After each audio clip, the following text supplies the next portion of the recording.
కారం రంగు రుచితో ఉంటుంది. ఆచి మిరపపొడి అదరగొట్టే కారం రంగు రుచి. చింతలపూడిలోని కనకదుర్గ గోల్డ్ ఫైనాన్స్ కంపెనీలో గోల్మాల్ జరిగింది. దాదాపు 2.5 కోట్ల విలువ చేసే బంగారాన్ని అపహరించిన ఘటన కలకలం రేపుతోంది. విజయవాడ హెడ్ ఆఫీస్ నుంచి వడ్లమూడి ఉమామహేష్ ఆడిటర్ గా వచ్చారు. Branch manager Yadala Praveen Kumar, cashier Amruthala ఆశను వివరాలు అడిగారు. ఖాతాదారులకు చెందినటువంటి తాకట్టులో ఉన్న బంగారం ప్యాకెట్లను చూపించాలని ఆదేశించాడు. దీంతో వారు స్ట్రాంగ్ రూమ్ లోని 380 ప్యాకెట్స్ ను కూడా ఆడిటర్ ముందుంచారు. సాయంత్రం 5 గంటల సమయంలో కొబ్బరి నీళ్లు తీసుకురావాలని మేనేజర్, క్యాషియర్ ను బయటకు పంపించాడు అతడు. వారు తిరిగొచ్చేసరికి ఉమామహేష్ కనిపించలేదు. దీంతో చింతలపూడి బ్రాంచ్ సిబ్బంది పోలీసులకు ఫిర్యాదు చేశారు. నిందితుడి కోసం పోలీసులు గాలింపు చేపట్టారు. ఇదే అంశానికి సంబంధించి మరిన్ని వివరాలు మా ప్రతినిధి మల్లికార్జున అందిస్తారు.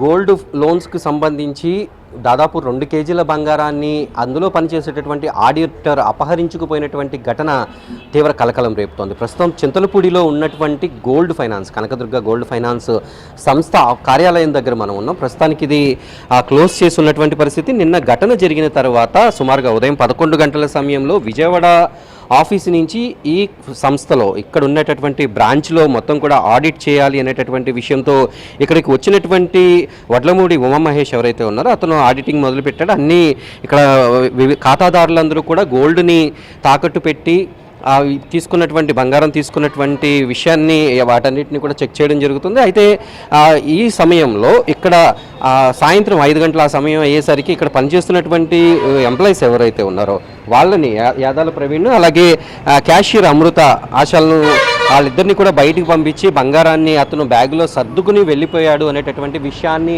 వాళ్ళు పోలీసులకు సమాచారం ఇవ్వడం జరిగింది. దీంతో ఒక్కసారిగా కలకలం జరిగింది. మొత్తం దాదాపుగా 380 ప్యాకెట్లలో ఉన్నటువంటి అంటే దాదాపుగా 380 మంది కస్టమర్లకు సంబంధించినటువంటి గోల్డ్ అది దాన్ని మొత్తం కూడా అతను తీసుకుని వెళ్ళిపోయాడు. అది వెళ్ళిపోతున్నటువంటి సమయంలో సీసీ కెమెరాలు ఏవైతే ఉన్నాయో వాటి నుంచి కూడా కొంత ఆ ఫుటేజ్ని పోలీసులు సంపాదించారు. ప్రస్తుతం ఆ నిందితుడి కోసం పోలీసులు అయితే గాలిస్తున్నటువంటి పరిస్థితి.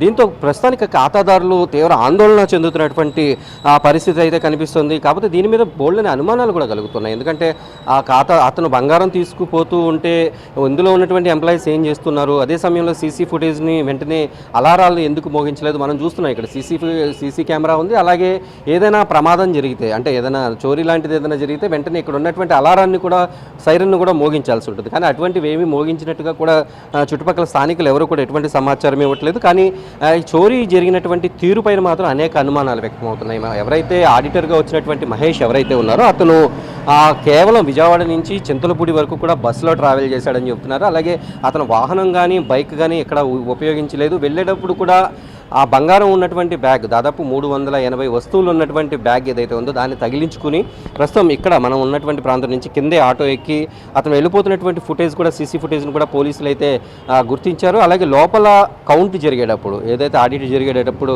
ఆ సీసీ ఫుటేజ్ ఉంటుందో దాన్ని కూడా పోలీసులు స్వాధీనం చేసుకున్నట్టుగా మనకు తెలుస్తుంది. కానీ ఈ ఘటన అతను వెళ్ళిపోతున్నప్పుడు కానీ అతను వెళ్ళిపోయిన చాలాసేపటికి కానీ ఇందులో పనిచేస్తున్నటువంటి ఎంప్లాయీస్ బయటికి చెప్పకపోవడానికి కారణం ఏంటి, ఆ తర్వాత గగ్గోలు పెట్టి పోలీసులకు సమాచారం ఇచ్చినటువంటి ఘటన పైన అనేకమైనటువంటి అనుమానాలు వ్యక్తమవుతున్నాయి. ప్రస్తుతం అతని ఫోటోని పోలీసులు బయటికి రిలీజ్ చేశారు. అట్లాగే సెల్ ఫోన్ సిగ్నల్ ఆధారంగా అలాగే సీసీ కెమెరాల ఆధారంగా అతన్ని ఆచూకీని పట్టుకునేటటువంటి ప్రయత్నం చేస్తున్నారు. అసలు ఈ చోరీకి చేయడానికి ప్రధానమైనటువంటి కారణం ఏంటి, ఇందుకు ఎవరు సహకరించారు అనేటటువంటి విషయాలపైన పోలీసులు లోతైనటువంటి దర్యాప్తు చేస్తున్నటువంటి పరిస్థితి కనిపిస్తుంది. కానీ ఖాతాదారులు మాత్రం ఎవరైతే తమ వివిధ వ్యవసాయం కోసం లేదా పెళ్లిళ్ళ కోసం లేదా చదువుల కోసం తమ కష్టపడి కొన్న బంగారాన్ని తాకట్టు పెట్టి ఇప్పుడు ఆ బంగారాన్ని ఎక్కడ నష్టపోతామో అనేటటువంటి ఆందోళన ఖాతాదారులు కనిపిస్తుంది. వీలైనంత వేగంగా ఇక్కడ ఉన్నటువంటి ఎక్కడికి చోరీకి గురైనటువంటి బంగారాన్ని వెంటనే మొత్తం రికవరీ చేసి తమకు న్యాయం చేయాలి అనేటటువంటి డిమాండ్ అయితే చేస్తున్నారు. ప్రస్తుతం ఈ సంస్థకు సంబంధించినటువంటి ప్రతినిధులు కానీ ఎవరు అందుబాటులో లేకపోవడంతో ఖాతాదారుల ఆందోళన అయితే కనిపిస్తోంది.